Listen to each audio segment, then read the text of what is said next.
Rồi, xin chào các bạn. Thì ở cái bài lab series trước, chúng ta đã tìm hiểu về DevOps, nhưng mà mình cài đặt ở trên môi trường on-prem ha, là mình cài trên những cái server physical. Thì series này chúng ta sẽ tìm hiểu về DevOps, nhưng mà trên cloud. Cụ thể là mình sẽ sử dụng các dịch vụ của AWS ha, của Amazon. Thì mình có thể đăng ký một cái tài khoản của Amazon và họ sẽ cho mình 200 đô ha, free trong vòng vài tháng gì đó. Để xem. Đấy, khi mình đăng ký account Amazon thì họ sẽ cho mình 200 đô. Thì trong đó thì 100 đô thì nó sẽ vô sẵn ha. Còn 100 đô là mình phải làm nhiệm vụ. Đại khái mình phải cần làm những nhiệm vụ thì nó sẽ cho mình từ từ ha. Đó. Các bạn sẽ đăng ký tài khoản Amazon. Sau khi đăng ký thì các bạn login vô đây. Đây là cửa sổ của account root của mình ha. Đó. Thì đây là mình thấy là mình có 120 đô. Đó là 100 đô là Amazon nó cho ha. Và 20 đô là mình hoàn thành cái nhiệm vụ. Thì ở đây hoàn thành nhiệm vụ gì? Để mình kéo xuống mình sẽ thấy ha. Đây là những cái nhiệm vụ nó cho mình nó để đạt được 100 đô tiếp theo ha. Thì ở đây mình đã hoàn thành một nhiệm vụ là nó cho mình 20 đô. Nhiệm vụ đó là mình là gì? Mình tạo ra một cái máy EC2 ha. Đó, connected nè. Nó đã cho mình 20 đô. Là tổng cộng mình có 120 đô. Và mình đã xài hết 0,18 đô. Nên bây giờ là mình còn lại là 119,82 đô ha. Đó. Và sử dụng được tới 183 ngày nữa. Đó. Ok ha. Rồi nói chung là mình thực hành lab thì theo những cái thứ tự thì mình từ từ mình cũng sẽ lấy được những cái này ha, của nó ha. Đó. Rồi, đây là một cái tài khoản account root của mình. Đó. Rồi bây giờ mình sẽ bắt đầu mình tìm hiểu nó ha. Rồi. Trước giờ mọi người đều nghe tới cloud của Amazon rồi. Thì bây giờ mình sẽ làm những cái công việc giống như một DevOps ha, liên quan đến những dịch vụ của Amazon. Thì bây giờ mình sẽ tìm hiểu ở cái bài lab đầu tiên này là frame 1 ha. Mình sẽ tìm hiểu về asset control của nó, hiểu về basic network của nó ha. Rồi mình sẽ thử deploy một cái máy ảo EC2. Rồi mình sẽ SSH vô nó. Đó. Rồi mình sẽ tìm hiểu những cái subnet trên đó. Thì nó sẽ có subnet private và public ha. Đó. Public thì nó sẽ ra được internet. Còn private thì là giống như là một cái mạng nằm phía trong. Muốn ra được internet thì mình phải tạo cái NAT cho nó ha. Đó. Rồi. Đầu tiên mình bắt đầu tìm hiểu về cái basic của Amazon ha. Đó. AWS gọi tắt là Amazon Web Service ha. Đó, nó gọi tắt là AWS. Thì nó là một cái data center cộng với API. Rồi ở đây mình sẽ focus vô EC2 ha, S3 và VPC. Thì ở cái bậc 1 này mình sẽ focus vô những cái này. Thì EC2 là giống như một cái máy ảo ha. Máy ảo ví dụ mình cài Ubuntu, mình cài Debian, hoặc là mình cài một cái hiệu hành Linux nào đó ha.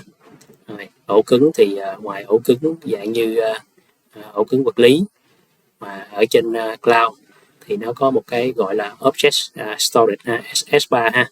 Đó là để nơi mình chứa những cái file hình, hoặc là mình chứa những cái dữ liệu gì đó. Nó cũng giống như Google Drive, nhưng mà nó dạng object ha. Rồi mình sẽ có một cái hệ thống mạng gọi là VPC, mạng virtual ha, cloud. Đó, thì nó sẽ tương tự giống như một cái hệ thống mạng của công ty mình. Nó cũng có LAN, cũng có WAN ha. Đó, thì mình sẽ tìm hiểu nó. Thì tiếp theo nó sẽ chia ra những cái region ha, những khu vực, những cái vị trí địa lý, giống như là ở Singapore, ở Tokyo, ở Hồng Kông, ở US, hay là ở UK gì đó ha. Đó. Rồi ở từng cái region đó thì nó sẽ có những cái data center. Đó. Thì cái data center đó nó sẽ gọi là AZ ha. Đó. Nó gọi là những cái zone availability ha. Đó. Thì nó sẽ tạo ra những cái data center để nó không bị nó sẽ có HA, nó sẽ không bị sập trong trường hợp có một cái data center đó bị chết. Thì thông thường nó sẽ có 3 cái zone ha. Ở từng khu vực nó sẽ có 3 cái zone, là nó sẽ phân biệt là A, B, C. Một lát nữa khi mình tạo ra mình sẽ thấy được nó ha. Đó. Thì thực tế nó sẽ có rất nhiều zone ha, nhưng mà mình thường là mình thấy là sẽ có 3 zone là A, B, C. Đó. Ở những cái vị trí địa lý thì nó sẽ có 3 cái zone A, B, C. Đó. Thì mình tưởng tượng là một region nó sẽ có những cái data center ha. Đó.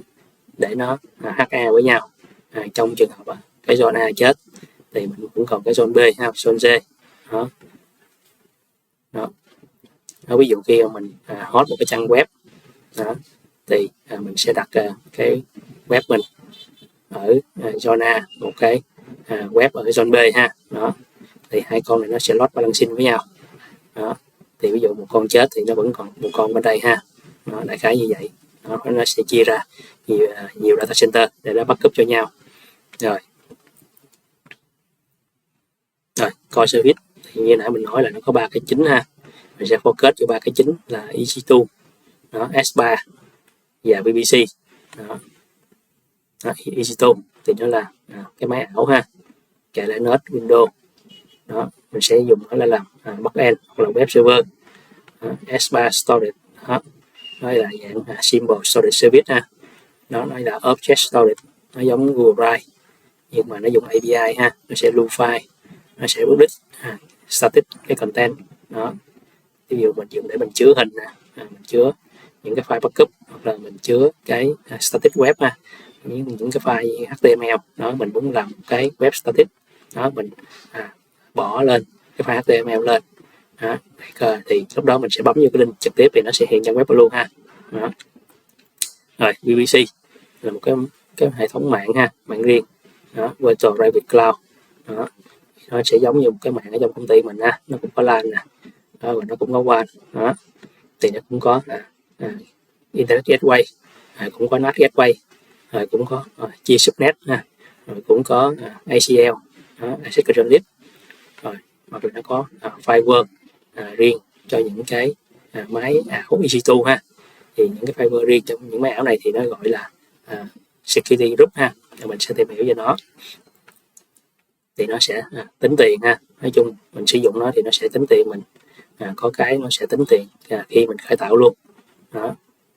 Ví dụ như mình thuê một cái IP tỉnh analytics của nó thì nó sẽ tính tiền ha, hoặc là khi mình có traffic đi ra khỏi cái máy EC2 thì nó sẽ tính tiền mình ha. Đó. Thì ở đây mình học, mình làm lab thì sau khi mình làm lab xong để tránh mất phí thì mình sẽ xóa bỏ ha, xóa hết những cái tài nguyên mình tạo ra để tránh mất phí. Đó. Rồi bây giờ mình sẽ tìm hiểu tới cái phần thứ hai là phần vấn đề mà data asset ha, control asset đó. Đây là phân quyền. Đó thì cái này là cái quan trọng nhất mình cần phải nắm rõ để những cái dịch vụ sau mà mình biết thì mình áp dụng để mình phân quyền cho đúng ha, tránh bị deny hoặc là forbidden. Thì mình phải cần nắm cái phần identity asset management này ha. Đó, viết tắt là AIM nè. Đó, hệ thống quyền truy cập. Đó. Rồi các thành phần của nó bao gồm ha, user, group, policy và role ha. Đó. User là người dùng thôi, group là một nhóm nhiều user là thành một group, policy là mình phân quyền cho nó ha. Ví dụ mình quyền này có thể là Amazon nó sẽ tạo sẵn cho mình những cái quyền đó, mình có thể sử dụng, hoặc là mình có thể tạo một những cái custom quyền riêng ha. Role là cái quyền tạm thời để có thể giúp truy cập vô những cái dịch vụ của Amazon mà không cần phải gán cho một cái user nào đó ha. Thì nó cũng hơi khó hiểu, một lát nữa mình sẽ hiểu rõ hơn về cái role này ha. Đó. Rồi, đầu tiên là khi mình tạo cái tài khoản Amazon thì đó được gọi là cái tài khoản root ha. Tài khoản nó sẽ có full quyền, không bị limit gì cả, thì nó sẽ bị nguy hiểm nha. Đó. Nếu mà mình lộ cái này có thể nó ảnh hưởng tới toàn bộ những cái account khác, hoặc là những cái cấu trúc của Amazon mình tạo ra mà mình bị mất quyền là coi như mình mất hết ha. Thì cái quyền root này khi mình đăng ký lần đầu mình tạo nó thì mình chỉ sử dụng nó để mình bật cái MFA cho các account root đó xong, và mình chỉ sử dụng nó để làm cái building này ha, nghĩa là mình sẽ quản lý cái phần mà về liên quan tới chi phí ha, liên quan tới cái payment đó thì mình sử dụng account root ha. Còn lại thì khi mà cần sử dụng dịch vụ gì, tạo dịch vụ, cài dịch vụ thì mình sẽ sử dụng một cái user con ha. Đó, và mình sẽ áp một cái policy quyền cho nó. Rồi, đầu tiên mình sẽ cần phải bật cái MFA cho các account root của mình ha. Rồi, mình sẽ vô cái giao diện home của cái account root. Thì cái giao diện này gọi là giao diện console ha. Thì Amazon nó đặt cái tên là console. Thì nó cũng hơi nhầm lẫn so với những bạn nào trước đây mình làm IT, và ví dụ mình hay cấu hình những thiết bị gì đó mình hay console vô thì thường mình sẽ hiểu là console là cái màn hình nó đang thùi lùi, mình sẽ sử dụng command line, mình có lệnh ha. Thì Amazon thì nó gọi cái màn hình giao diện đồ họa này gọi là console, nó hơi ngược lại một chút đó. Đôi khi mấy bạn sẽ bỡ ngỡ nhiều khi nói màn hình console sao ra giao diện đồ họa đó. Rồi, đây gọi là màn hình console, đối với Amazon nó gọi là màn hình console ha. Ở đây mình sẽ vô cái account của mình đó. Mình vô cái phần security credential. Rồi account mình đã tự bật cái MFA rồi thì mình chỉ để mấy bạn xem thôi ha. Đó, đây mình sẽ assign cái MFA device ha, mình sẽ tạo ra đó, rồi mình áp vô cái của mình ha, account của mình đó.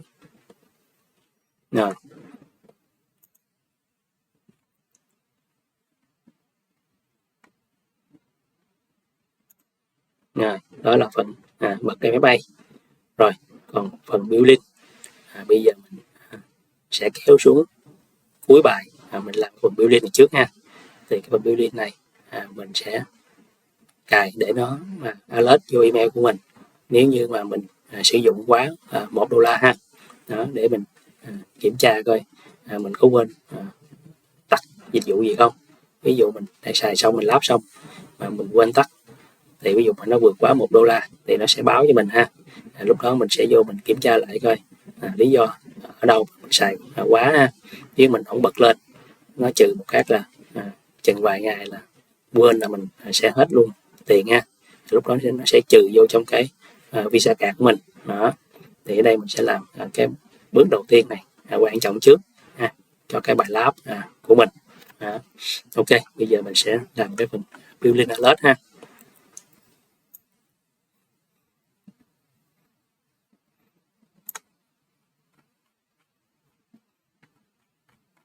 Giờ đợi xíu.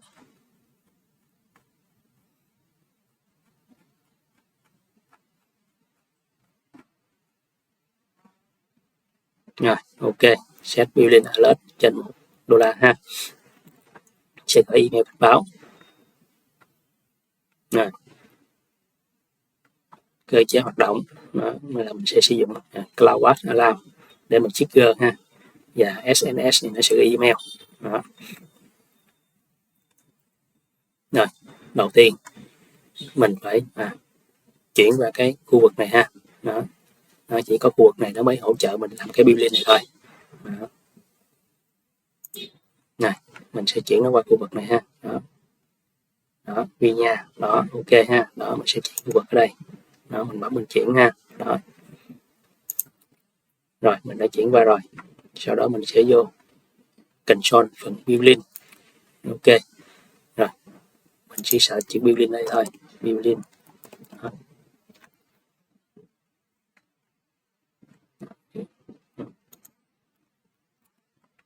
Rồi mình vô cái built-in reference ha.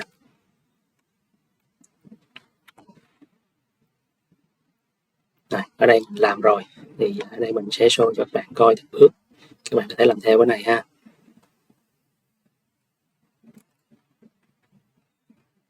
Đây mình sẽ tích vô receive free này ha, và CloudWatch built-in ha, là ở hai cái mục này đó. Mình sẽ edit nó ha, mình sẽ tích vô update ha, mình on lên đó. Rồi mình xem lại ha, sau một bước đó. Đó.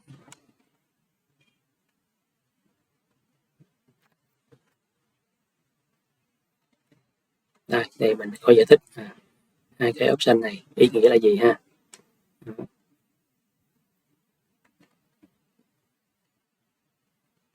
Rồi bước 2 mình sẽ tạo cái notification ha, cái symbol Noti Service, gọi tắt là SNS ha.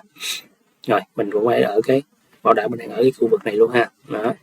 Rồi mình sẽ vào SNS topic, mình sẽ rồi cái topic ha. Rồi mình có thể gọi cái SNS ở đây. Đó, nó đây ha, symbol Noti Service, bấm vô đây.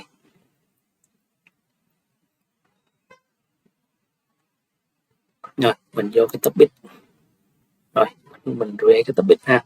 Đó, ở đây mình đã create rồi. Đó, mình bấm vô cho các bạn xem ha.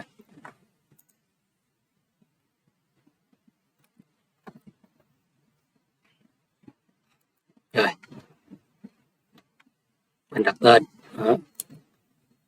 Rồi mình chọn protocol email ha, để gửi email. Mình chọn protocol là email. Ở đây khó thấy đúng không? Rồi mà mình create cái khác đi, nhưng mà mình không có lưu lại ha.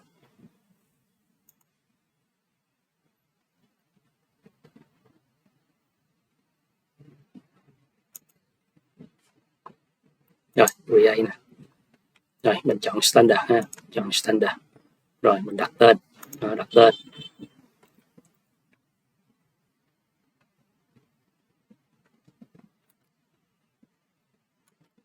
Rồi sau khi mình create đó, rồi mình sẽ tạo cái subscription. Đây subscription, mình sẽ create một cái subscription. Đó, sau khi mình tạo xong thì mình sẽ create một cái subscription. Đó. Có protocol là email ha. Đó, dù mình bấm đây mình đã tạo sẵn rồi nè. Đó. Đây protocol, mình sẽ dùng email ha. Đó, ví dụ đây. Đó. Endpoint email, đó, mình sẽ gọi email mà mình muốn nhận cái thông báo ha. Nếu mà nó vượt quá $1 đó, thì mình sẽ điền email đó ở đây. Còn nếu mình không điền thì nó sẽ lấy email mà mình đăng ký với tài khoản root đó, mình sẽ đi email đó. Còn đây mình sẽ điền email mà mình muốn khác đi hai email khác đó.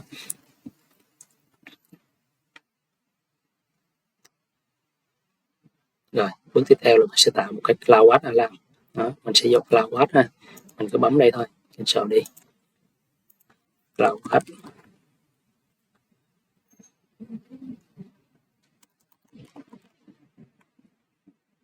Rồi bấm cho đó ha.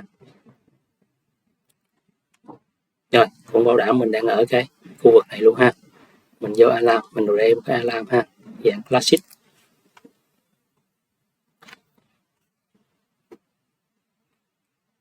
Rồi bấm vô alarm. Rồi mình sẽ create alarm. Đó, mình chọn classic ha. Rồi mình sẽ select music. Rồi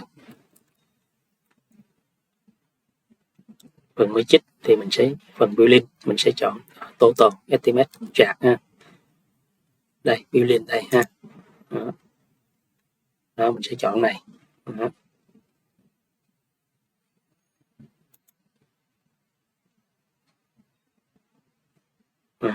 ha. Sau đó mình tích vô đó, rồi mình bấm select matrix ha, đó, y chang vậy nè. Đó. Rồi mình nhớ chọn là USD. Đó. Khu vực hồi nãy mình chọn đúng rồi nè, tiền tệ mình chọn USD ha. Đó. Nhớ tích nha, tích vô thì nó mới hiện cái select matrix chỗ này. Nếu mình không tích ở đây, mấy bạn nhiều khi mới mình tưởng đây cái là xong rồi ha, không biết làm gì tiếp, các bạn phải tích vô đây thì nó mới hiện tiếp chỗ này cho mình ha. Đó. Đó. Đó, lúc này mình mới tới cái phần condition. Đó, ví dụ mình muốn lớn hơn hoặc bằng 1 đô hay lớn hơn 1 đô thì mình chọn ha. Ví dụ đây mình chọn lớn hơn hoặc bằng thì mình sẽ chọn cái này ha. Đó, ví dụ vậy. Đó, ở đây mình sẽ điền vô 1 đô. Đó. Đó. Đó, mình chọn thời gian 6 tiếng ha. Đó.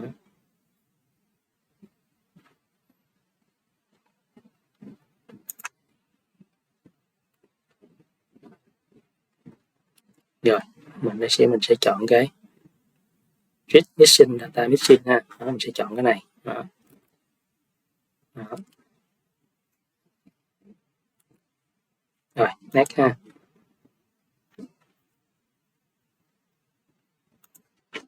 Rồi tới đây mình sẽ chọn cái building alert là cái hồi nãy mình tạo trong cái SNS đó. Đó, cái tên gì đó nó sẽ hiện ở đây ha. Đó, mình sẽ chọn nó. Đó.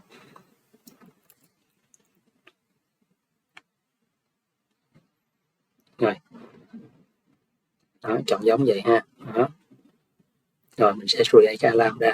Đó. Rồi sau khi create ra thì mình sẽ có cái alarm ở đây ha.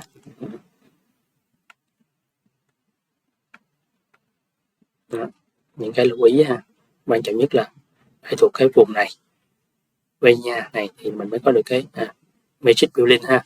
Đó, còn mình không chọn đúng thì nó sẽ không hiện cái Magic Building để mình chọn ha. Rồi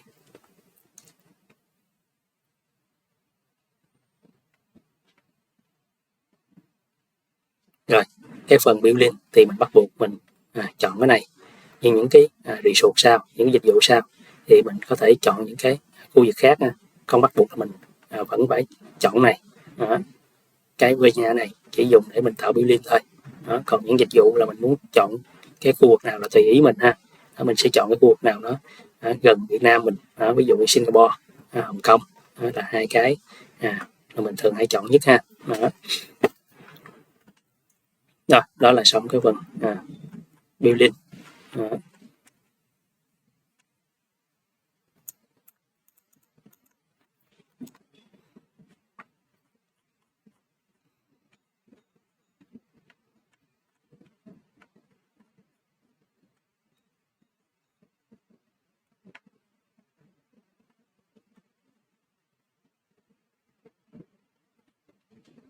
Rồi, mình đã xong phần building ha. Rồi, tiếp theo mình sẽ tạo một cái user khác ngoài user root ha.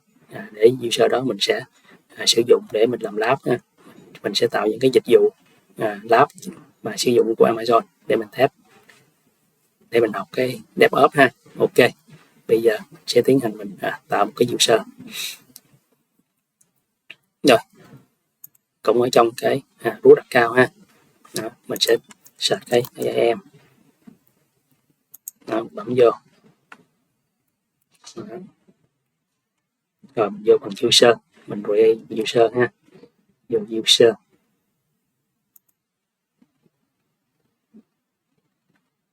Rồi. Bây giờ mình sẽ tạo cái user khác. Rồi. Vô mình đặt tên là lab đi. Ok ha. Rồi mình sẽ tích vô đây. Đó. Là cái chức năng, cái option này là gì? Là nó cho phép cái user này sử dụng cái giao diện đồ họa, là cái giao diện console đó, để có thể tạo những tài nguyên Amazon ha. Đó, còn mình không thích vô đây thì mình chỉ sử dụng cái account này bằng command line thôi. Đó. Thì ở đây mình sẽ tích vô đây để mình sử dụng cái giao diện đồ họa cho nó dễ ha. Mình sẽ tích vô đây. Rồi mình sẽ tạo cái password ha. Đó.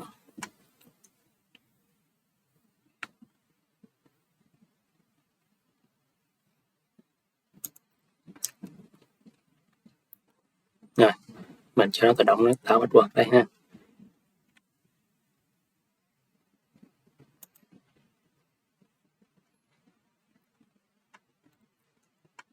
Rồi ở đây mình sẽ tạo một cái group. Đó. Ví dụ mình đã tạo một cái group tên là admin nè, bây giờ mình sẽ tạo một cái group khác ha. Rồi mình bây giờ group. Đó. Rồi mình đặt tên tên là lab admin đi. Đó. Rồi mình sẽ chọn cái quyền ha. Ở đây mình làm lab thì mình sẽ chọn cái quyền gần như là full cho nó luôn. Đó.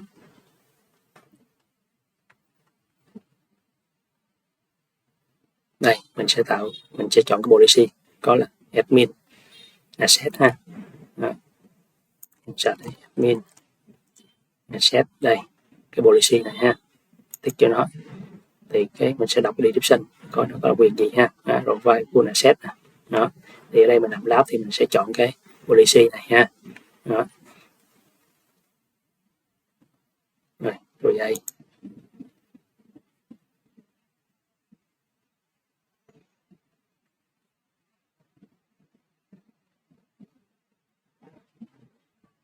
nó báo mình đặt cái lab này có rồi ha. Bây giờ mình đặt cái gì khác đi.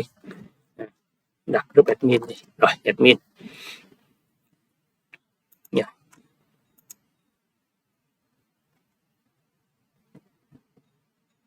Rồi đó mình sẽ tạo ra cái group này ha. Đó. Mình sẽ chọn group này. Rồi còn cái này là gì, cái optional này là gì, là ví dụ như mình cho cái quyền asset admin này, và ví dụ mình muốn cắt bớt một tí cái quyền hạn trong đây ra thì mình sẽ khai báo vô cái phần optional này ha. Đó, ví dụ mình thấy cái quyền này rộng quá, nó bao quát quá, mình muốn ngắt bớt, limit bớt thì mình sẽ cấu hình đây ha. Đó, ở đây thì mình làm lab mình để cho cái user này có quyền admin. Rồi mình bấm next ha.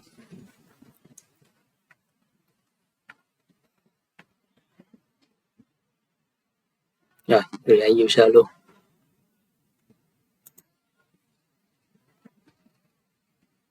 Đây là password ha. Bây giờ mình sẽ lưu lại.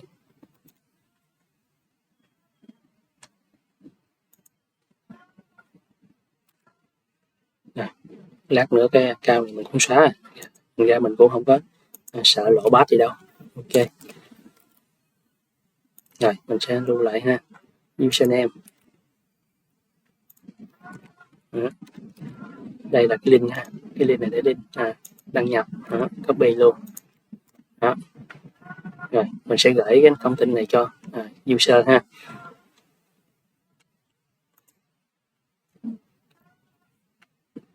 Rồi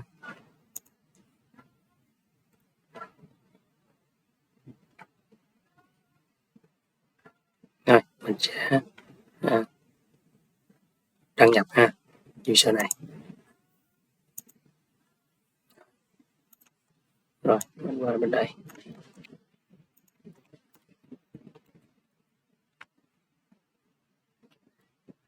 Rồi lab ha, password user là lab nè, password sign in.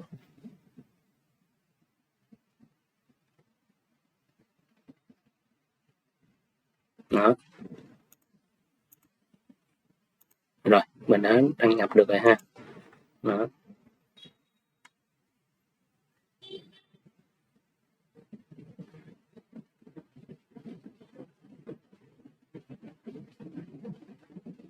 Rồi việc tiếp theo mình cần làm là mình có thể turn on cái MFA cho nó ha. Giống như hồi nãy mình nói ha, mình turn on MFA cho nó.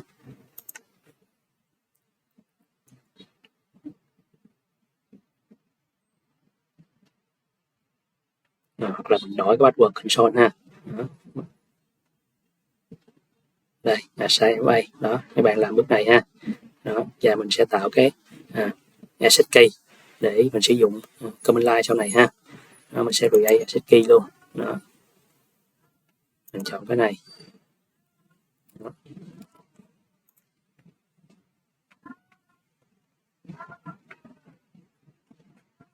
đó, tạo access key nè, đó sẽ chọn command line interface ha, đó, chọn cái này ha, rồi bấm vô đây ha, nét, đó, rồi create. Rồi bây giờ mình sẽ cần lưu lại hai giá trị này luôn ha, đó. Đây là access key nè, đây là shift nè, copy luôn, đó. Rồi mình phải lưu lại nha, không là đó mình nó sẽ mất ha, nó không hiện lại cho mình đâu, đó. Đó mình có thể assign máy bay ha, nếu mình chưa làm cái bước trên đó, ví dụ ở đây các bạn sẽ làm ha. Rồi tiếp theo là mình sẽ cài thử command line để sử dụng, thay vì sử dụng giao diện console, giao diện console nè. Nếu ví dụ mình muốn tạo một cái dịch vụ gì đó, ví dụ muốn tạo cái máy ảo, mình bấm vô Easy Tool, rồi mình tạo cái máy ảo ha, đó là mình đang ở giao diện console để mình tạo cái dịch vụ Amazon. Còn nếu như mình không muốn sử dụng console thì mình sẽ sử dụng command line ha, thì mình sẽ cần download cái file cài đặt command line về.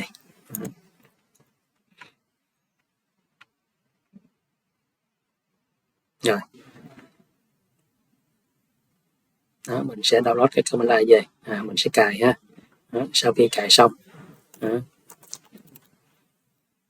thì mình sẽ kiểm tra bằng câu lệnh này ha, để coi cái version.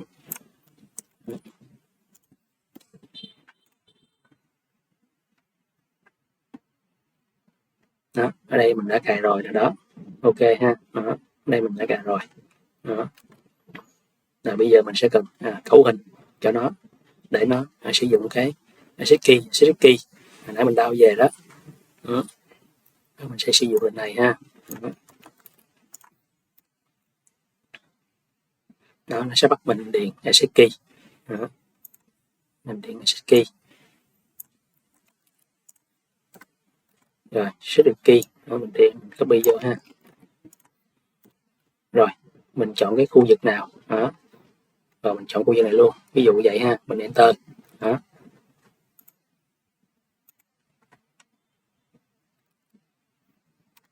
Rồi mình chọn cái input format là dạng JSON luôn ha, mình để vậy mình enter luôn đó. Sau khi mình enter xong là coi như là nó đã apply những cái thông tin của user lab này, nhớ lại cho mình ha, để từ giờ trở đi là khi mình sử dụng command line thì nó sẽ sử dụng access key và secret key này để nó chứng thực ha, đăng nhập. Đấy. Đó, sau đó mình sẽ sử dụng cái lệnh này để mình chạy thử coi nó thành công không ha. Đó.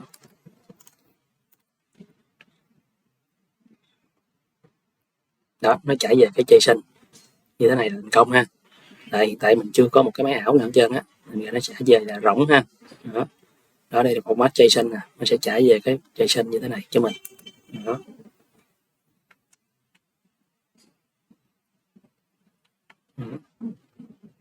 Ví dụ mình có những cái lệnh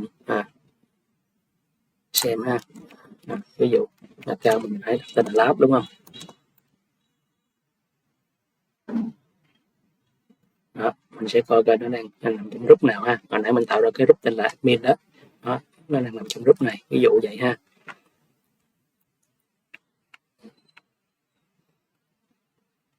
Rồi bây giờ mình cái ARN này là ý gì ha. Đó, ở đây mình sẽ tìm hiểu định danh. Đó, đây là một cái định danh duy nhất của một cái resource ở trong Amazon ha. Đó.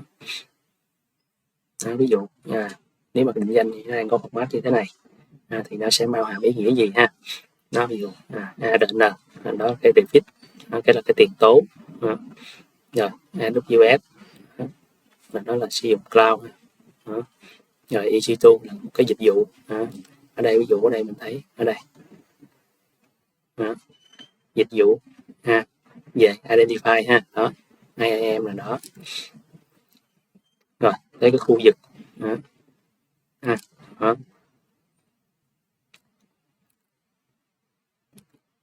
Rồi tới cái account ID, account ID đó, account ID của mình 025 là ở đâu ra đó, lúc mà đây nè, mình thấy khi mình tạo user nó đưa cho mình một cái link để đăng nhập, nó có một cái ID đây ha. Đó rồi, cái dưới cùng cái tài nguyên ha. Đó.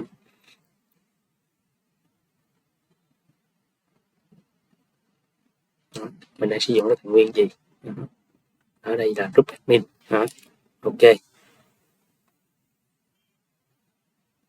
rồi, bây giờ mình sẽ tìm hiểu tới policy. Policy là cái quyền thôi. Ví dụ hồi nãy khi mình tạo cái user lab này, mình cho nó cái quyền là admin access. Mình cho nó cái quyền admin access.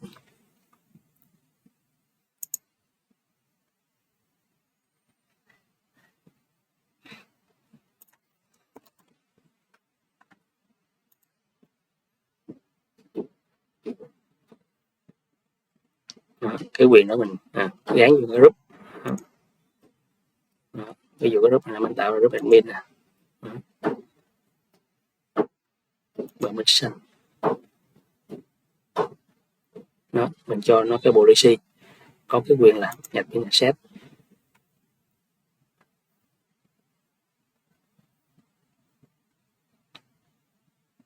Đây ARN nè ha, định danh của nó nè. Rồi cái quyền admin access thì nó có những cái quyền con như thế này ha. Đó, đây mình có thể vô mình xem thử còn những cái quyền nó có thể làm được những gì ha. Đó, đại khái vậy. Đó gọi là policy. Policy. Đó.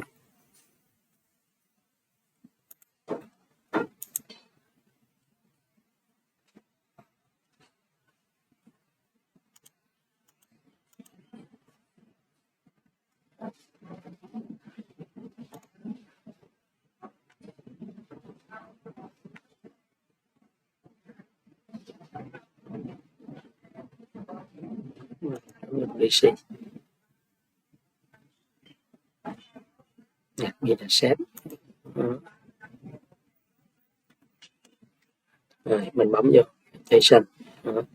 Mình sẽ xem được cái dạng định nghĩa ở dạng JSON. Thì mình sẽ thấy được effect là cho phép hoặc là deny. Action sao có nghĩa là mọi thứ ha. Đó. Result trên cái result nào ha. Đó. Ví dụ mình thử một cái policy có tên Amazon S3 ha. Rồi mình thử cái S3 Amazon S3 file full access là ví dụ này đi. Mình không có JSON. Một cái này nhiều quyền quá, hơi khó nhìn ha. Mình tìm cái quyền gì khác chút xíu. Cái này để cho nó ngắn ngắn. Rồi, ví dụ quyền này JSON. Đó. Nó ví dụ như policy có tên là Amazon S3 full access thì làm được gì? Nó cho phép sử dụng S3 và S3 object lambda với mọi tài nguyên. Đó. Rồi S3 sao có nghĩa là gì? Full quyền với lại result của liên quan tới S3 như là bucket nè, object, lifecycle, policy vân vân ha. Đó, còn S3 object lambda là cho full quyền liên quan tới object lambda ha. Đó, dùng để transform object, xử lý lambda data gì nè đó ha. Ok. Đó. Ở đây mình chuyển qua JSON mình dễ nhìn hơn ha. Đó, mình biết những này nó có quyền gì, phạm vi ở đâu. Rồi role là gì ha? Role như nãy mình nói là một cái quyền tạm thời không gắn với user. Đó. Ví dụ như mình tạo ra một cái máy ảo EC2, còn cái phần storage mình sử dụng S3 thì để cái máy ảo EC2 nó nói chuyện được với lại cái storage S3 đó thì mình phải cho phép nó cái quyền ha, cho phép nó cái policy đó, để hai cái dịch vụ đó nó có thể nói chuyện được với nhau. Đó. Thì lúc đó là mình cần tạo ra một cái role, một cái role tạm, cái quyền tạm. Đó. Đó. Đó. Đó, ví dụ mình tạo ra cái role gì đó, EC2 ví dụ vậy ha. Đó. net đó. Rồi có quyền gì, có quyền ví dụ có quyền truy cập US3, ví dụ mình search S3 đó. Ví dụ đây đó. Chọn quyền này đó thì EC2 nó có quyền full access trên cái Amazon S3, ví dụ vậy đó. Net đó. Đó có quyền gì đó, ok ha, đó đại khái vậy đó. Mình sẽ create ra đó, thì lúc này cái máy EC2 của mình nó sẽ được access vô cái S3 để nó lấy dữ liệu trong đó ra ha, đại khái vậy. Thì cái bài lab sau khi mình triển khai EC2 kết hợp S3 thì mình sẽ hiểu được cái chỗ này rõ hơn ha. Đó.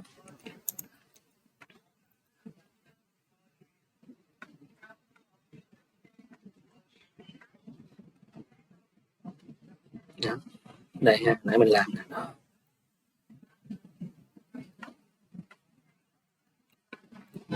Rồi nãy mình có nói cái boundary optional này có ý nghĩa là gì đó ha, là mình muốn giới hạn bớt cái quyền đó.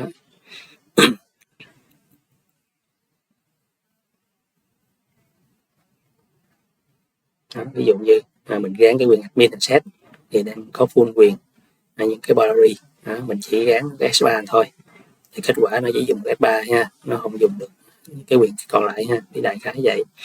Rồi ở một cái góc độ vĩ mô thì mình có thể hiểu Amazon nó có hai cái resource, một cái resource gọi là resource nằm trong VPC ha, là những cái gì mình có thể gán được IP cho nó đó. Rồi mình có thể có public IP, có private IP nè đó. Ví dụ như là cái EC2 hoặc là cái database có quan hệ, hoặc là cái K8S thì những cái đó nó thuộc là cái resource nằm trong VPC đó. Thì cái traffic của nó sẽ đi qua subnet, đi qua routing table, nó có security group. Còn cái resource còn lại thì gọi là managed service nó sẽ không nằm trong VPC, ví dụ như S3, Lambda đó, hoặc là IAM đó. Thì cái này là Amazon nó đã hot sẵn cho mình rồi ha đó. Thì lúc này để hai cái resource này nó nói chuyện với nhau thì mình sẽ cần tạo ra cái role ha đó. Mình sẽ cần tạo ra cái role chỗ này đó. Rồi cái user dùng khi con người ha login vô, ví dụ cái bạn dev hoặc là admin login vô sử dụng console cho chuyện guide và sử dụng command line và còn cái role này sử dụng khi service gọi service khác nha. Ví dụ giữa EC2 và S3 nó muốn nói chuyện với nhau thì mình phải tạo ra cái role ha, chứ mình không có sử dụng cái user để thấy vậy ha.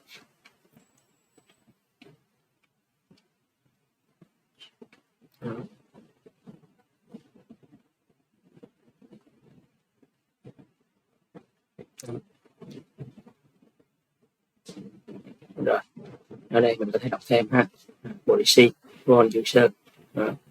Rồi bây giờ sẽ qua phần số 3 ha, liên quan tới VPC đó. Rồi một cái VPC thì nó sẽ có những thành phần cơ bản, ví dụ như public subnet, private subnet, internet gateway, viết tắt này ha, hoặc là NAT gateway, đây là môi trường internet đó. Thì ví dụ như những cái máy ảo EC2 mình đặt ở trong public subnet thì nó sẽ mặc nhiên nó sẽ có internet ha, nó sẽ có một cái IP public đó. Mà IP đó là IP động ha, dynamic chứ không phải là static.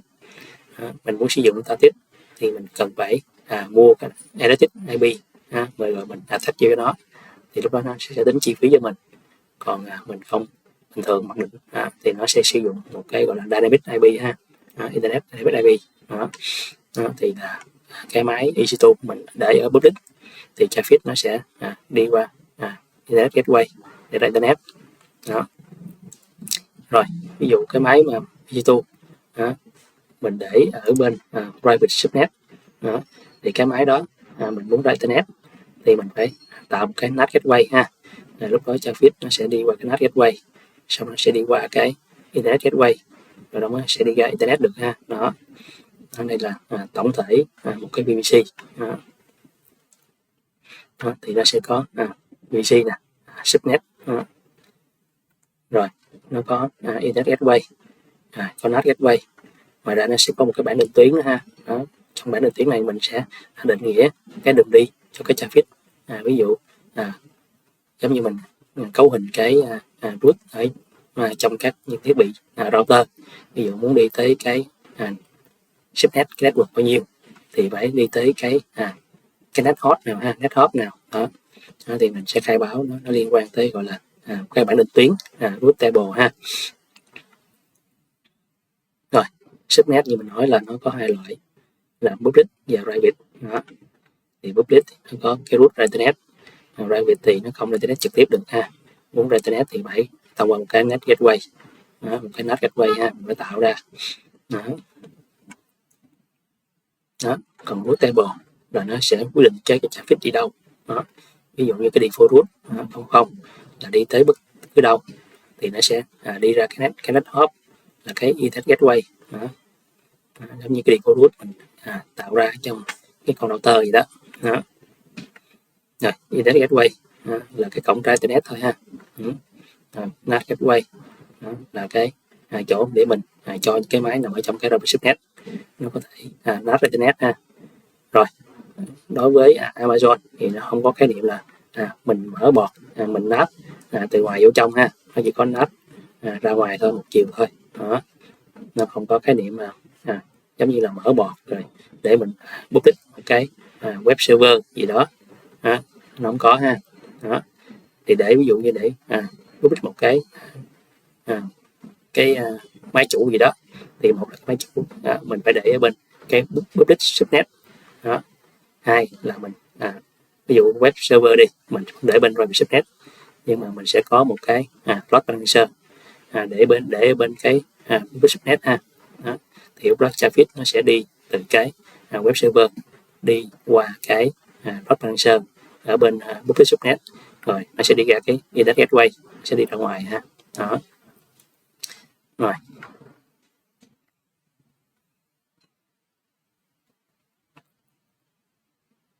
Rồi, bây giờ mình sẽ bắt đầu mình vô làm lab ha. Ok. Rồi, khi mà mình đăng ký một cái tài khoản Amazon thì nó đã có sẵn một cái default VPC ha. Nhưng mà mình sẽ không sử dụng cái default đó, mà mình sẽ tạo ra một cái VPC cho riêng mình. Thì mình sẽ tạo ra từ ngay từ đầu. Đó, thì mình sẽ dễ quản lý nó hơn ha. Mình sẽ biết mình có những cái service gì mình đang tạo, mình đang chạy. Đó, thì mình sẽ dễ quản lý hơn, chứ mình sẽ không sử dụng cái default của nó ha. Rồi, đầu tiên mình sẽ tạo ra một cái VPC cho riêng mình trước ha. Rồi, như ban đầu mình có nói là mình sẽ không sử dụng cái account root để tạo những tài nguyên của Amazon, mà mình sẽ sử dụng một cái user khác ha. Thì hồi nãy là mình có tạo ra một cái user tên là lab, bây giờ mình sẽ sử dụng user lab này ha. Để mình làm ha. Rồi,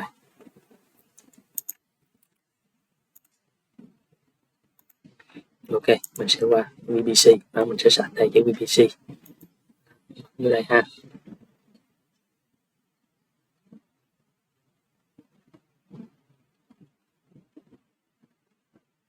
Rồi, chọn vô do VPC. Rồi,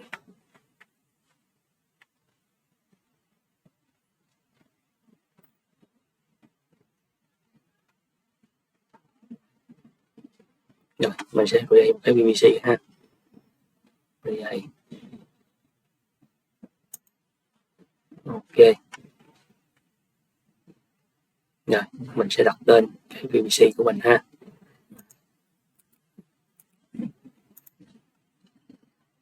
Rồi, đặt tên gì tùy ha. Giờ mình đặt là VPC 1 đi. Rồi,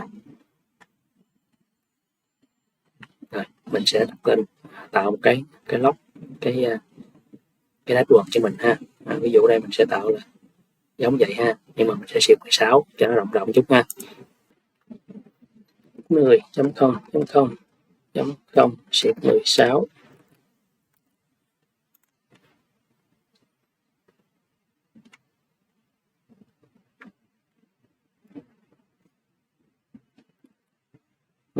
cái này mình chọn default ha, chứ mình không có chọn dedicate ha. Dedicate là mình thuê riêng một cái PVC thì nó rất là tốn tiền ha. Mình để default nghĩa là mình sử dụng chung đối với những khách hàng khác. Rồi mình create ha, create.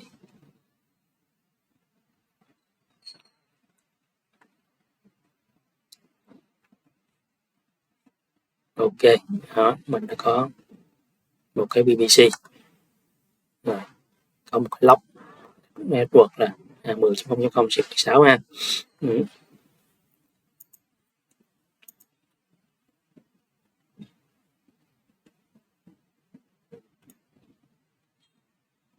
Rồi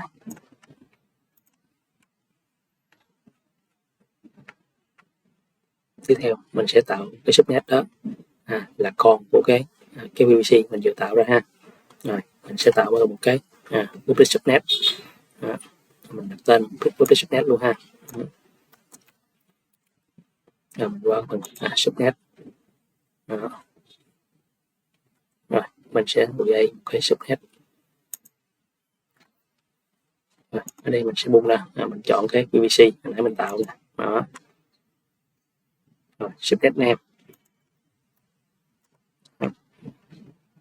Rồi mình chọn cái data center ha. Đó, cái AZ đó, data center. Đó. Thì ở đây mình nên chọn về cái khu vực dân rừng khu Việt Nam mình ha. Mình sẽ chuyển nó về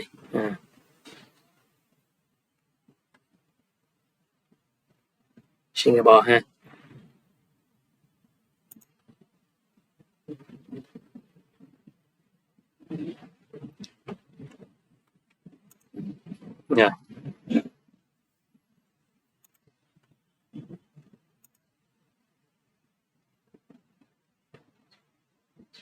Rồi. Ví dụ cái PVC hồi nãy mình tạo ra ở bên kia, thành ra bây giờ mình muốn là mình phải tạo ra một cái PVC ha. Ok, mình chuyển vào đây cũng đi cho nó nhanh. Rồi, và lớp sau mình sẽ tạo lại ha. Rồi mình chọn PVC hồi nãy của mình ha. Ok, rồi subnet. Rồi. Chọn cái data center ha. Đó, nó có rất nhiều data center. Đó. Rồi bây giờ mình chọn 1A đi. Ok. Rồi mình sẽ chọn cái block cho cái public subject mình ha. Đó. Rồi, chọn 1.0 ha, xếp 4.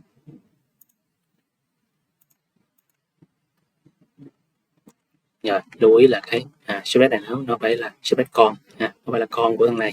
Đó thì mới được ha. Đó.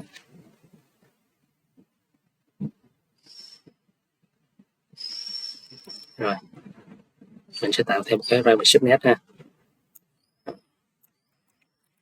Rồi mình sẽ bấm ở đây ha, add new. Đó, thêm một cái nữa. Rồi mình sẽ chọn một cái data center khác ha, như một B đi. Rồi cái block ở đây mình chọn là 2 ha, nó phải khác. Rồi create subnet. Đó mình đã có 2 cái subnet ha. Đó. Rồi bây giờ mình sẽ tạo một cái internet gateway. Cái này nó miễn phí ha. Đó. Đây chọn internet gateway. Rồi create ha. Rồi mình đặt tên cho nó ha. Rồi mình sẽ attach nó vô cái PVC của mình. Đó. Rồi ví dụ là app gateway.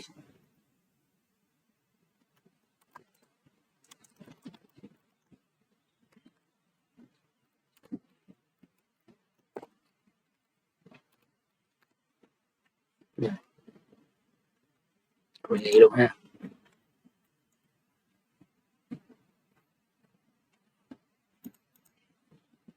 Rồi sau đó mình sẽ gắn nó vô cái PVC của mình.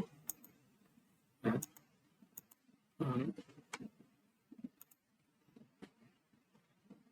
đây là câu lệnh thôi, đây là nó hướng dẫn mình câu lệnh mình tạo cái gắn vô bằng câu lệnh nó như thế nào ha. Đó, thì mình tác vô.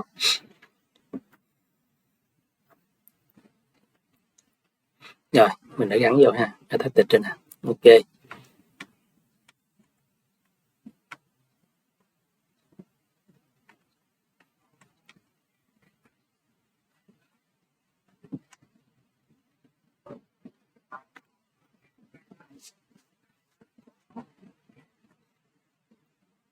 Rồi bây giờ mình sẽ định nghĩa cái chữ fit gì như thế nào ha, thông qua các bảng định tuyến gọi là root table. Đó, mình sẽ vô bằng root table. Đó. Mình sẽ create root table ha. Thì mình cũng sẽ có hai cái root table, một cái cho public subnet, một cái cho private subnet ha. Rồi, ví dụ đây mình chọn tạo cho public nè, public. Mình sẽ chọn cái VPC của mình ha. Ok. Mình create. Rồi mình cũng phải gắn nó vô cái public ha, cần phải gắn nó vô.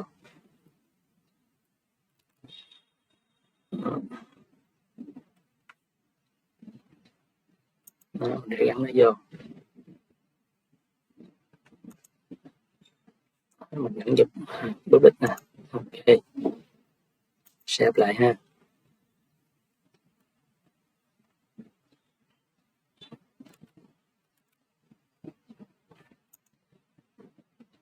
Đó, mình đã gắn vô rồi. Ok.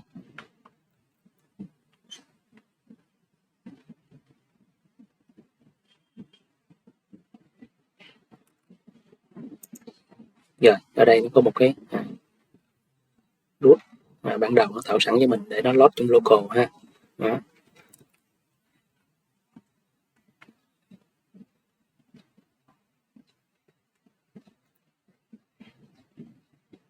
Rồi bây giờ mình sẽ tiến hành mình tạo một cái default root 000. Cái net hop là chọn cái internet gateway ha, thì lúc này nó mới ra được internet. Đó. Bây giờ mình sẽ tạo thêm một cái root nữa, add root. Đó. Đây mình chọn default root nè. Đó. Target là mình chọn internet gateway. Đó. Rồi mình buông này ra ha, mình chọn đúng cái gateway để mình tạo ra ở đây. Đó. Rồi bây giờ mình lưu lại. Đó. Lúc này cái bảng định tuyến mình đã có thêm một cái đường đi nữa ha. Đó.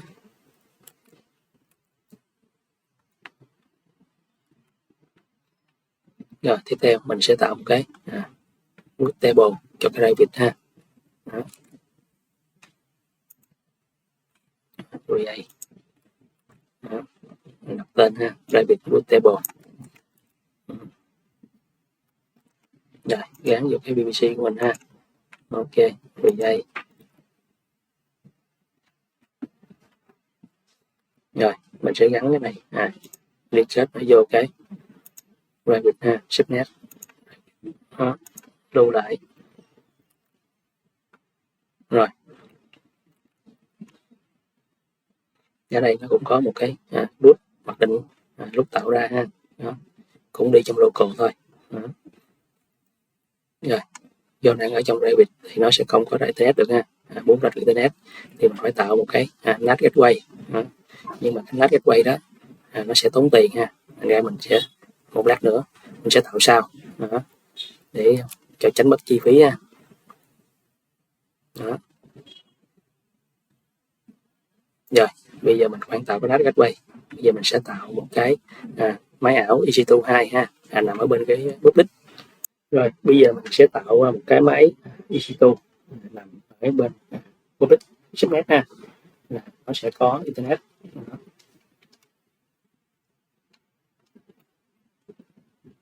Rồi bây giờ mình sẽ làm cái bước này ha. Lát nữa mình sẽ làm cái máy EC2 ở bên private, thì lúc đó mình sẽ tạo cái NAT gateway sau ha, cho nó đỡ tốn tiền.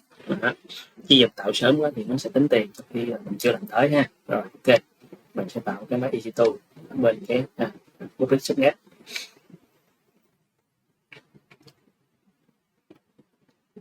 Rồi sẽ chuyển qua EC2 rồi dịch vụ EC2 đây, mình chọn EC2 ha.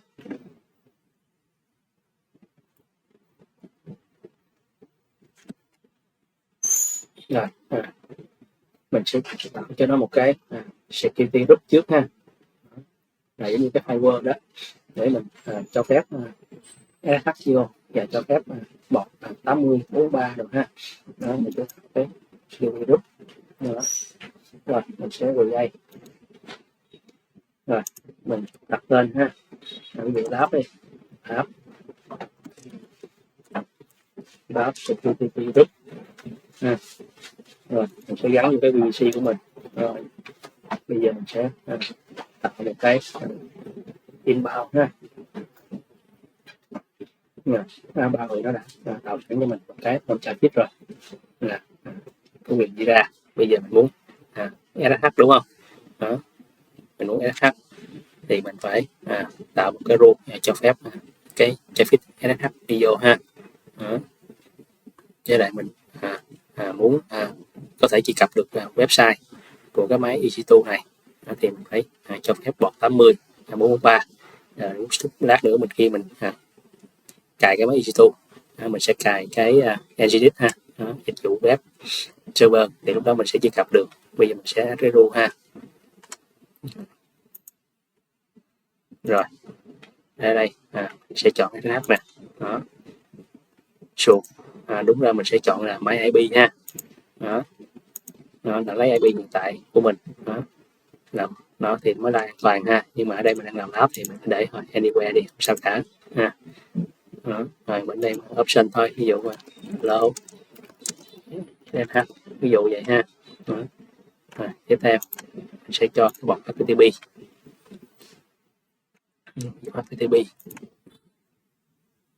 rồi anywhere luôn ha. Đó. Rồi cho thêm cái bọt 443 nữa ha, 443 HTTPS đó, anywhere luôn ha. Đó. Rồi ok, rồi mình đây ha.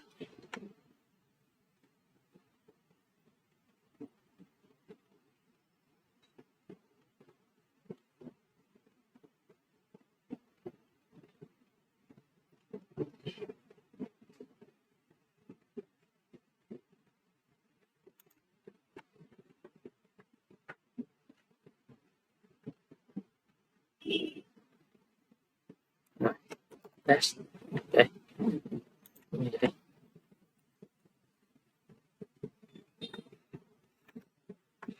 Rồi mình đã có ha.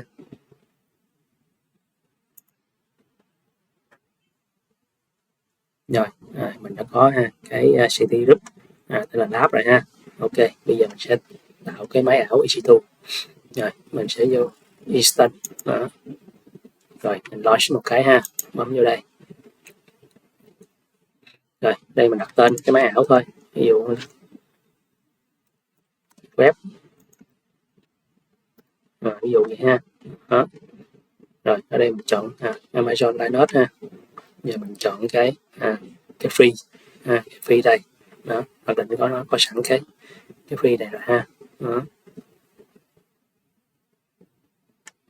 Rồi đó, nó cung cấp cho mình cái T3 ha. Đó. Rồi ở đây mình sẽ tạo ra một cái key để một lát nữa mình để vô ha. Rồi bấm như create. Rồi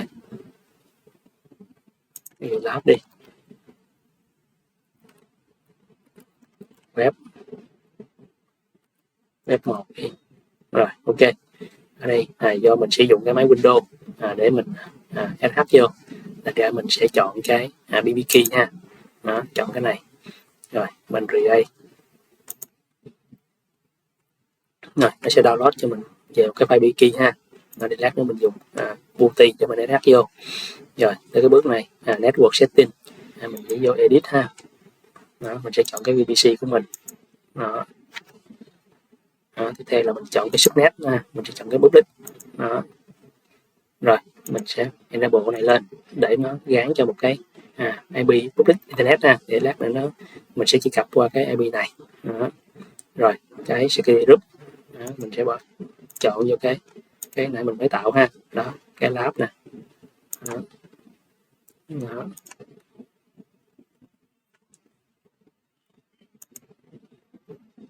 Rồi những cái này không cần thiết ha, để default. Rồi ở đây mình sẽ sử dụng cái FA file nó có những cái này. Đó, có thể khi nào mà dùng share mouse gì đó thì mình sẽ chọn cho đúng ha. Đó. Ở đây mình sẽ chọn cái dạng cái storage cho nó thôi. Rồi mình sẽ lên ha.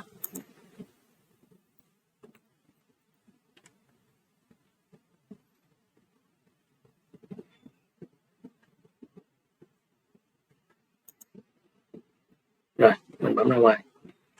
Rồi mình đợi chút xíu ha, nó đang status check.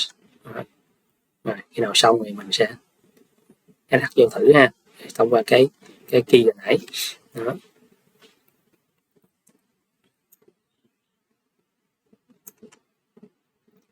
Rồi bây giờ mình sẽ sử dụng phần mềm Booty ha.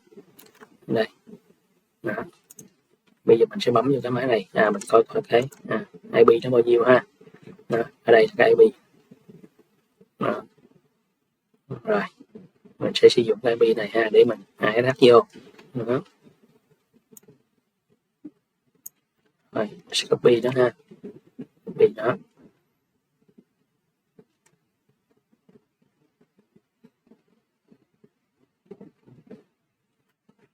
Qua giao diện này ha. Đó, mình dán vô đây. Rồi bây giờ mình cần chỏ vô cái file bbkey hồi nãy ha. Rồi mình vô cái connection, cái cách hết. Mình vô out ha, thêm nè, bấm credential. Mình sẽ route tới cái file bbkey hồi nãy ha, file web 1 bbkey. Nó đào về đó. Đó đây. Đó. Rồi bấm open ha. Rồi accept. Rồi user là gì? Đó. Nó sẽ có một cái user là EC2 user ha. Đó. Đây.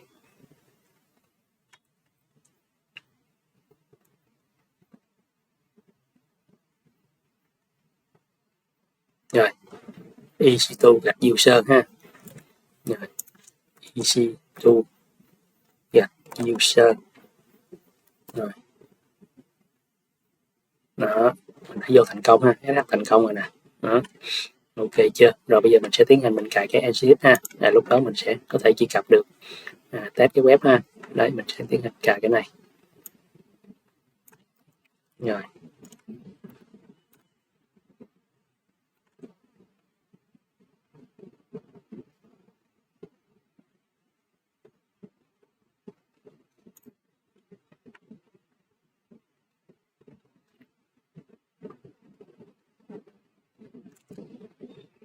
Rồi, đã cài xong rồi ha. Ok. Rồi. Mình sẽ mở trang web này lên ha. Open web. Rồi. Nhớ chọn HTTP nha. Mình đang cài HTTP. Đó. Thành công rồi ha. Đó, ok, mình đã mở được giao diện. Đó. Cái máy ảo này ha. Rồi, ok.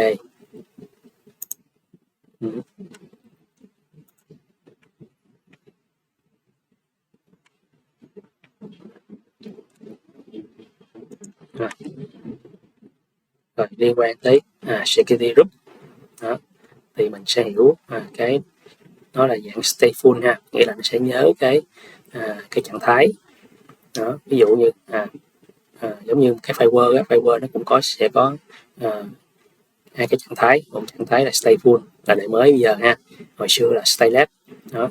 Stateful nghĩa là nó nhớ trạng thái, nghĩa là mình sẽ không cần ví dụ như mình cho phép cái traffic đi ra, thì khi mà traffic đi ngược về thì nó sẽ tự động nó nhớ cái traffic này trước đó ta đã cho mình đi ra rồi, thì khi mà nó đi về thì nó sẽ không bị chặn ha. Đó. Còn stateless nghĩa là mình phải mở cả hai chiều, ví dụ inbound, outbound mình mở cho nó đi ra, nhưng mà khi traffic đi về thì mình phải mở thêm cái rule ở phần inbound cho nó đi vô ha. Đó.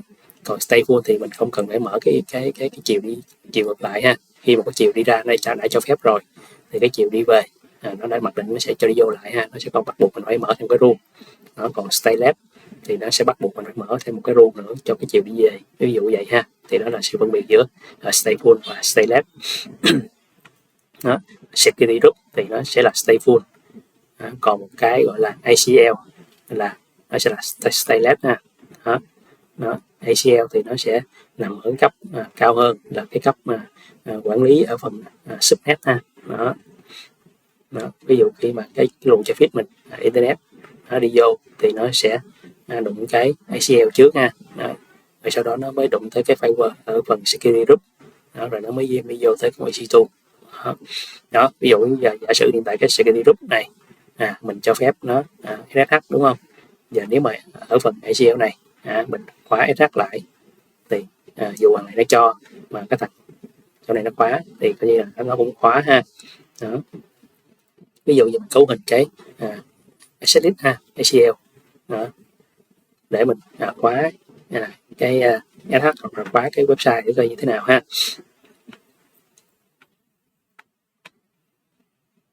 Đó.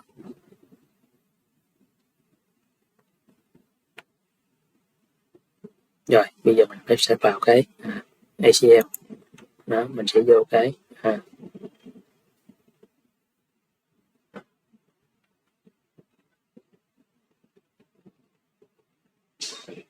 đâu rồi. Rồi mình sẽ chuyển về VPC ha, VPC.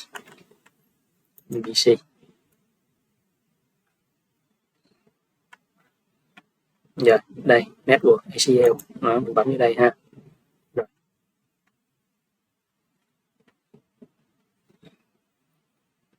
Rồi nó có sẵn một cái ACL cho cái VPC của mình nè, đó mình bấm vào nó ha.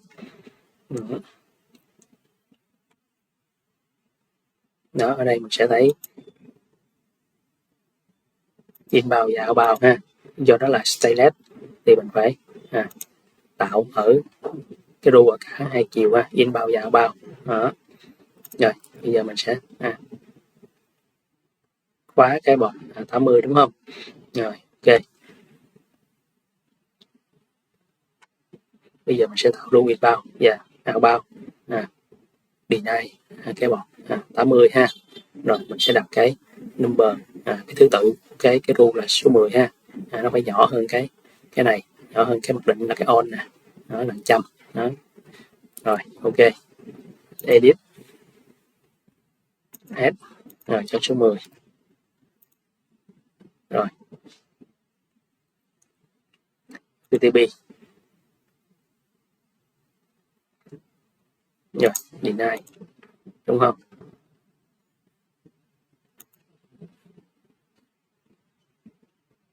Rồi mình đã tạo cái inbound ha. Rồi outbound. Rồi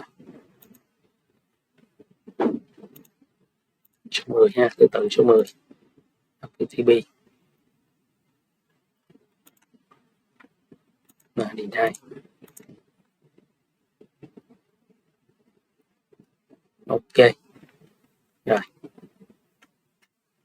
bây giờ mình sẽ quay lại cái website của mình ha. Rồi, website của mình tắt rồi. Ok, quay lại EC2.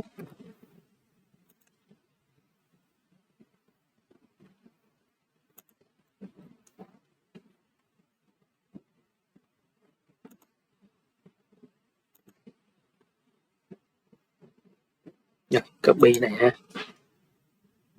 Rồi, mình sẽ mở chế độ ẩn danh http //.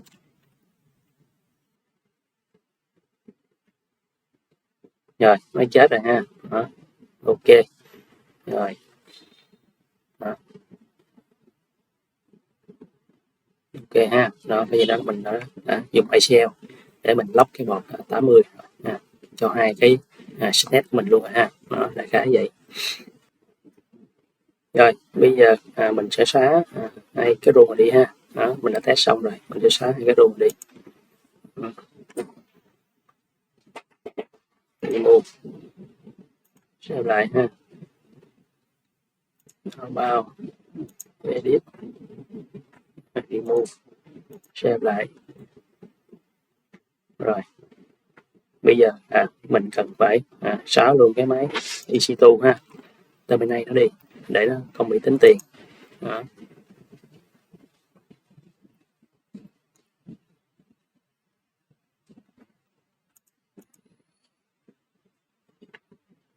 Rồi để chọn nó ha. Rồi mình sẽ terminal delete nó đi, delete. Rồi terminal luôn.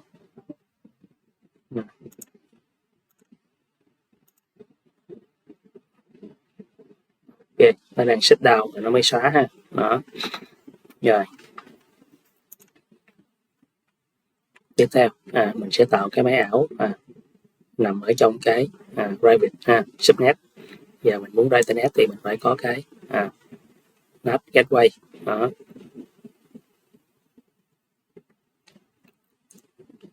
Rồi bây giờ mình lưu ý một điều là do mình đặt nó ở trong cái private subnet và mình tạo một cái NAT gateway. Đó. Thì nó chỉ có đi ra internet được thôi, nó chỉ có chịu ra thôi, nó không có chịu đi vô. Nghĩa là mình sẽ không có SH vô được nó, đúng không? Đó, vậy làm sao để mình SH vô được nó để mình cấu hình nó, hay là mình cần cài đặt cái gì thì mình sẽ dùng cách gì ha. Rồi thì sẽ có hai cái cách, mình nói trước luôn là hai cách. Cái cách truyền thống là mình hồi nãy mình đã xóa cái máy EC2 cái này đi, đúng không? Thì giờ mình sẽ giữ lại cái máy đó để làm cái máy trung gian. Đó, nghĩa là mình sẽ SH vào cái máy này và mình đứng từ cái máy này mình sẽ SH qua cái máy EC2 mà mình tạo nằm ở bên cái private ha. Thì khi mà mình để SH vô cái máy này, nghĩa là mình đang cùng trong một cái lớp mạng chung như là cái máy bên private, thì mình sẽ lấy cái máy này trung gian để mình SH nhảy tiếp qua cái máy ở bên private ha. Đó, thường truyền thống người ta sẽ sử dụng cách này thì nó gọi là Mason hot. Đó là một cái cách truyền thống. Đó là mình sẽ tạo ra một cái máy EC2 nằm trung gian cho mấy bạn develop, là một cái bước trung gian để mấy bạn có thể nhảy vô SH cho những các máy còn lại ha. Đó là cách thứ nhất. Rồi cách thứ hai, mình hướng dẫn đây là mình sẽ sử dụng cái gọi là SSM ha. Mình sẽ sử dụng cái SSM đó để mình kết nối, mình tạo những cái entry point để mình kết nối vô cái máy ảo EC2 nằm ở private subnet ha. Thông qua cái chức năng connect chỗ này nè. Đó, một lát nữa mình sẽ sử dụng chức năng connect này. Đó. Thì tất nhiên cái cách này nó sẽ tốn chi phí ha. Rồi bây giờ để tiết kiệm cái chi phí thì mình sẽ cấu hình trước cái phần SSM này. Đó.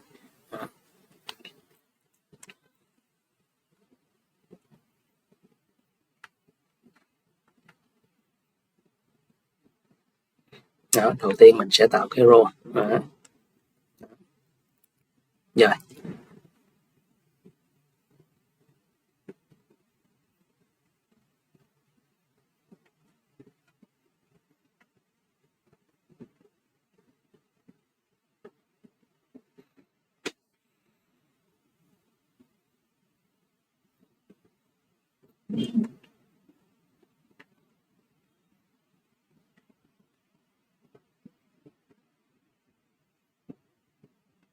Rồi, ok, bây giờ mình sẽ tạo một cái máy EC2 nằm bên private ha.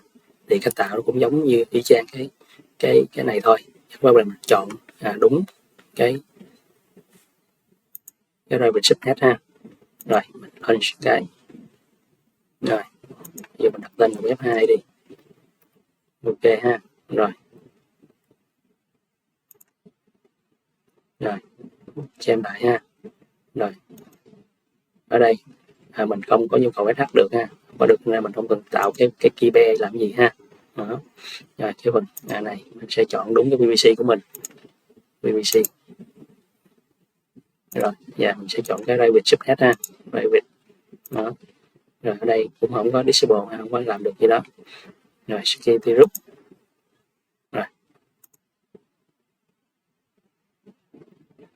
Đó, ở đây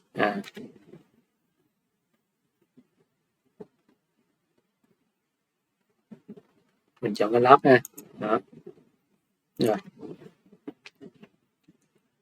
Ok, chạy nó.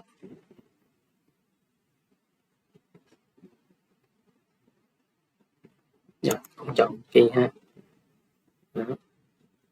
Hay trừ khi mình dùng cái chức năng version hot, mình sẽ tạo cái key để mình khi mình từ một cái máy EC2 mình subnet public á, mình add qua thì mình sẽ dùng cái key đó ha. Còn đây là mình sử dụng cái cách SSM thì mình sẽ không dùng key ha.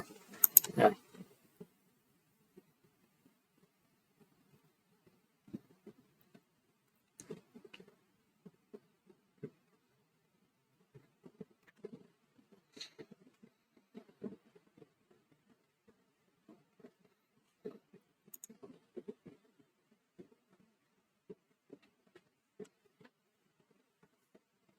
Rồi tiếp theo mình sẽ tạo cái SSM ha.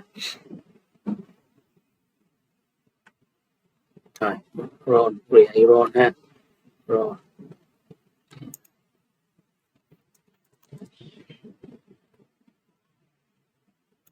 Roll.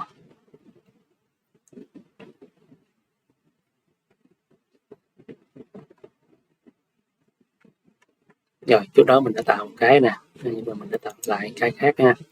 Rồi. Rồi. Chọn.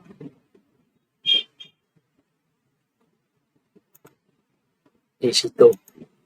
Ok.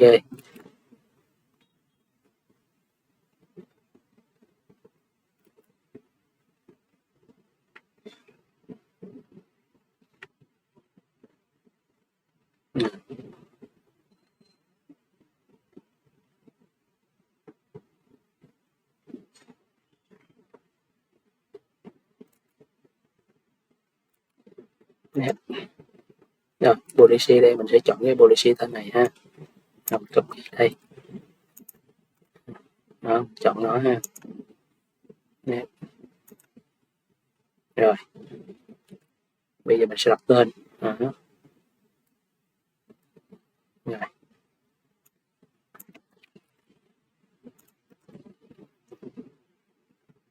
Rồi, tên khác đi ha, là bị trùng. Đó.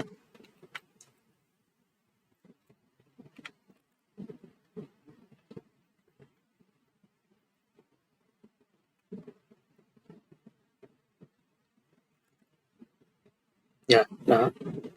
Mình sẽ create ha. Đó. Đó, sau khi create mình sẽ có cái role như thế này. Đó.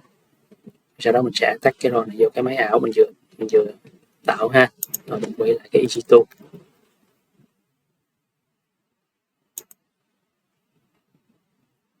Rồi, mình sẽ vô đây. Mình sẽ chọn cái máy ảo ha. Vô Action Security. Máy số 2, chọn nó.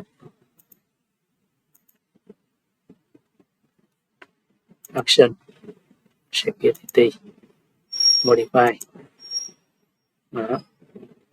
Buông ra, chọn hai cái role này mới tạo này ha. Đó. Rồi mình update.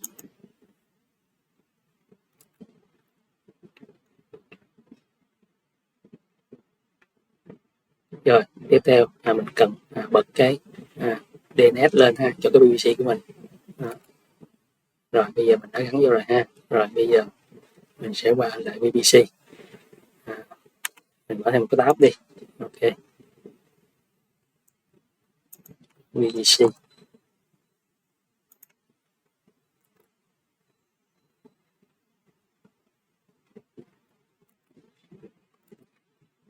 Edit PVC.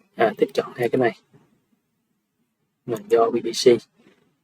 Rồi PVC của mình nè. Đó. Edit PVC. Rồi chọn ha. Đó.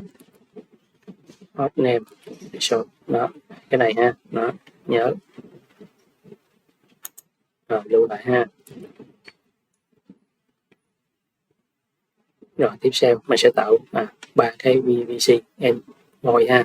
Đó, để mình có thể kết nối vô. Cái này tính phí nè. Đó. Rồi mình sẽ tạo ra cái này ha.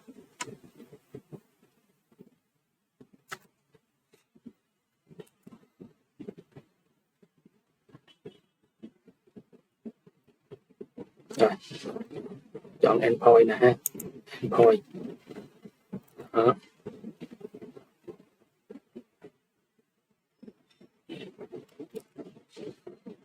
vì vậy đó.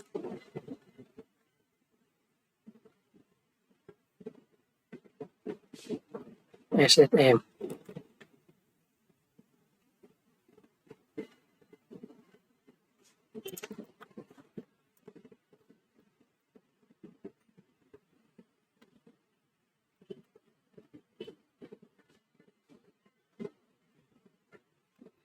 rồi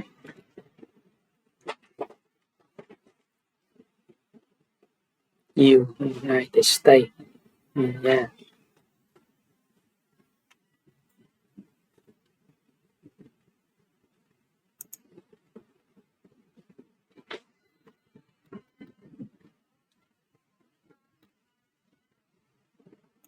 Này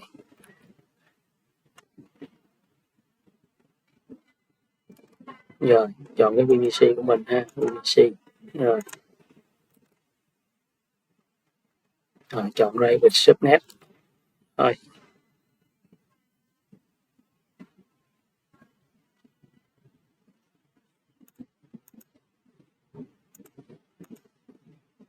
Rồi không phải ha, cái Revit Subnet mình tạo dưới đây, Revit nè, mình tạo chọn cái này có đúng không, chọn cái trên, cái trên public ha, rồi cái này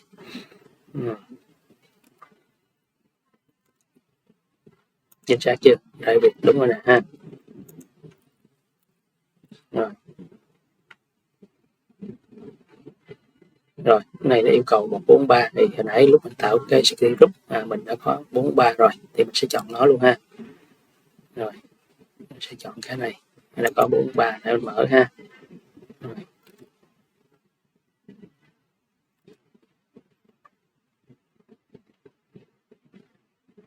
rồi nhớ thích chọn này ha. Đó.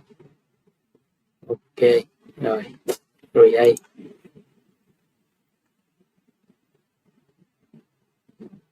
rồi tạo thêm nữa ha. Cái thứ hai liên quan tới hồi nãy là SSM đúng không, bây giờ tiến tới cái này mình sạch cái này ha.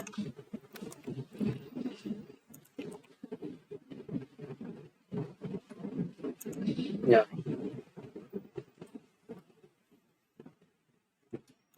rồi đi trang để luôn ha. Rồi PVC của mình ok rồi, chọn Revit luôn ha, Revit rồi chọn CD group luôn ha. Rồi đây rồi tiếp theo này rồi đây search cho nó PVC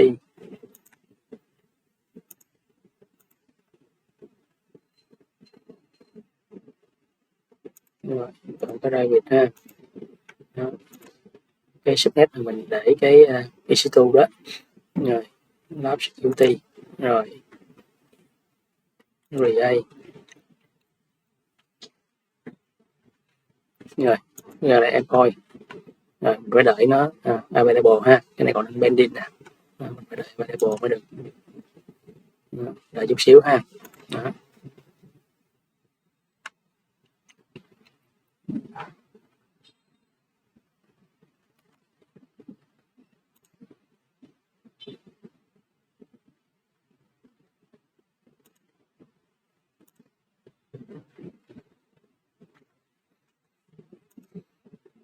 Rồi đợi thôi, sau đó mình sẽ bấm cái connect ha.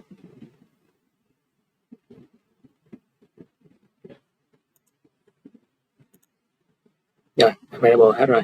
Rồi vào đây mình chọn cái máy web 2, bấm vào connect rồi mình bấm vào cái session manager rồi lúc này nó đã báo thành công rồi ha, màu xanh rồi, mình sẽ bấm connect. Rồi.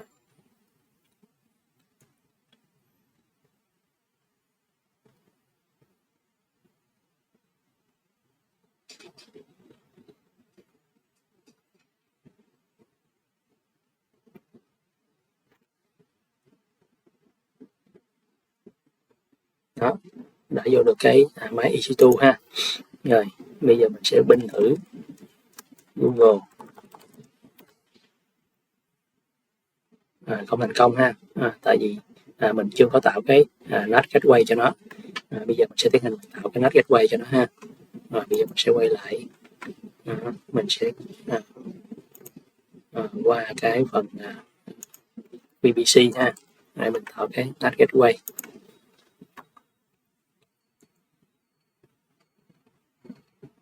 Rồi mình sẽ vô cái phần NAT gateway. Rồi mình sẽ create một cái NAT gateway ha. Rồi ví dụ mình lắp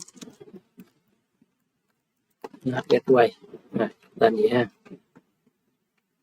Rồi gắn vô cái VPC của mình.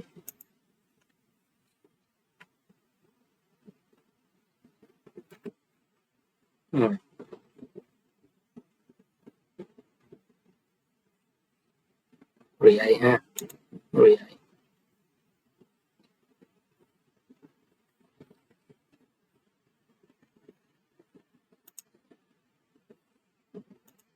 Rồi bây giờ mình sẽ tiến hành mình đợi ha, mình đợi cho nó có cái IP thì mình mới ấy được ha.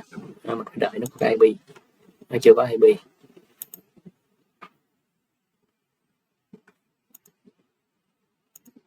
Rồi okay. Bây giờ mình quay lại cái phần NAT gateway.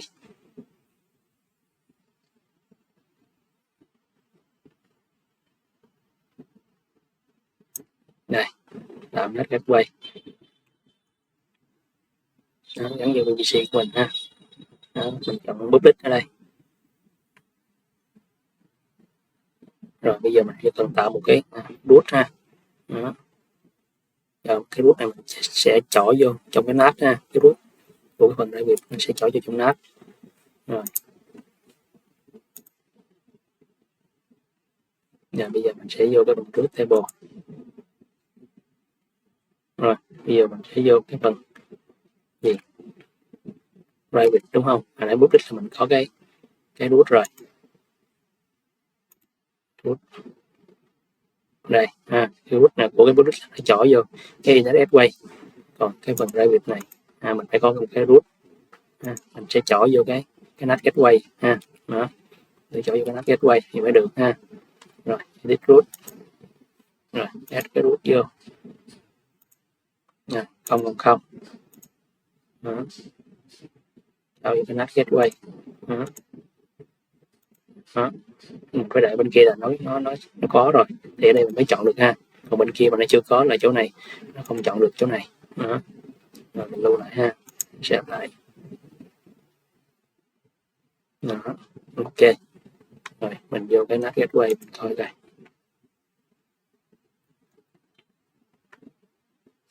Đó, available rồi ha. Đó. Sau khi có NAT gateway thì mình đã binh thành công ha. Mình có ra được internet rồi nè.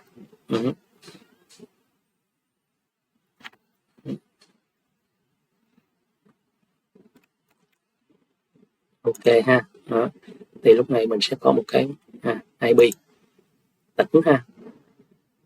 Đấy, IP tỉnh. Đó. Đây, IP tỉnh. Đó. Ok. Rồi.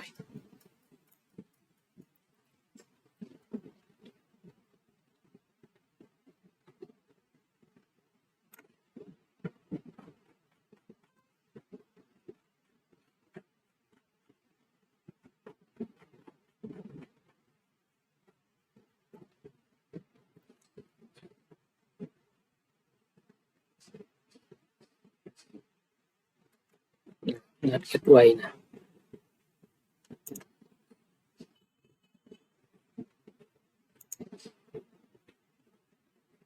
IP address nè. Đó, mình đã thấy đúng không? Đó. 52.241 kia đây đúng không? Là nó tương ứng với lại cái IP. Đâu rồi? Đây. Đó. Rồi cái IP là mình sẽ tốn tiền thuê nó nè. Đó, đây là một IP tỉnh ha. Đó. Rồi. Ok, như vậy là cái file 1 này mình đã tìm hiểu xong ha. Đó. Về cơ bản của Amazon đó, AWS. Và mình đã thử tạo hai cái máy EC2, một cái ở bên Private Subnet và một cái ở bên Public Subnet để mình so sánh ha. Đó. Rồi các bạn không được quên là do mình đang làm lab, thành ra để tiết kiệm cái chi phí mình cần phải xóa bỏ tất cả các tài nguyên mà nó sẽ chặt phí mình sau khi mình đã làm lab xong ha. Cụ thể ở đây là mình sẽ xóa cái máy ảo nè, rồi mình xóa cái gateway nè, mình xóa cái IP ha, rồi mình xóa các endpoint ha. Đó, mình sẽ xóa này đi, chứ không nó sẽ chặt phí mình. Đó. Ok, bây giờ mình sẽ tiến hành mình xóa ha. Rồi bây giờ mình sẽ xóa cái máy ảo. Rồi, mình sẽ xóa máy này đi ha, cái máy này đi. Đó. Rồi tiếp theo mình sẽ xóa những cái còn lại ha. Rồi, mình sẽ xóa cái NAT gateway. Đó. Delete nó đi ha, mình gõ chữ delete, quay cho mình delete ha. Một cách mình để nó confirm đó, để mình không bị lỡ tay ha, accident mình xóa ha. Rồi mình sẽ xóa nó. Rồi tiếp theo mình sẽ xóa cái gì, xóa các endpoint. Đó, 3 cái endpoint để mình tạo ra ha, xóa luôn, delete. Đó. Rồi xóa luôn.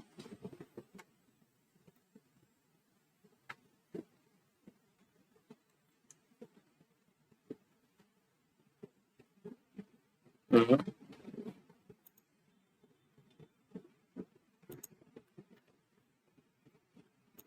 IP mình còn không ha, còn quay gỡ nó ra ha. Rồi ha. Có thể là do mình đã xóa cái NAT gateway thì nó sẽ tự động xóa luôn cái này ha. Mình đợi chút xíu coi nó có xóa không. Đó, bắt buộc cái đó nó rất là tốn tiền mình ha. Đó, mình sẽ bảo đảm mình phải xóa hết cái đó đi.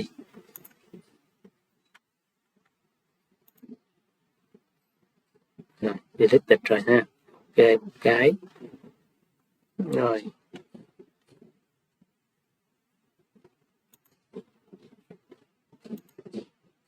Rồi, nó đang deleting ha. Rồi, ok. Nói chung mình phải đảm bảo là mình đã xóa hết những cái dịch vụ, những cái tài nguyên mình đã tạo ra trong cái bài lab để không bị tốn phí ha. Rồi hẹn các bạn ở bài lab kế tiếp ha. Rồi bye bye.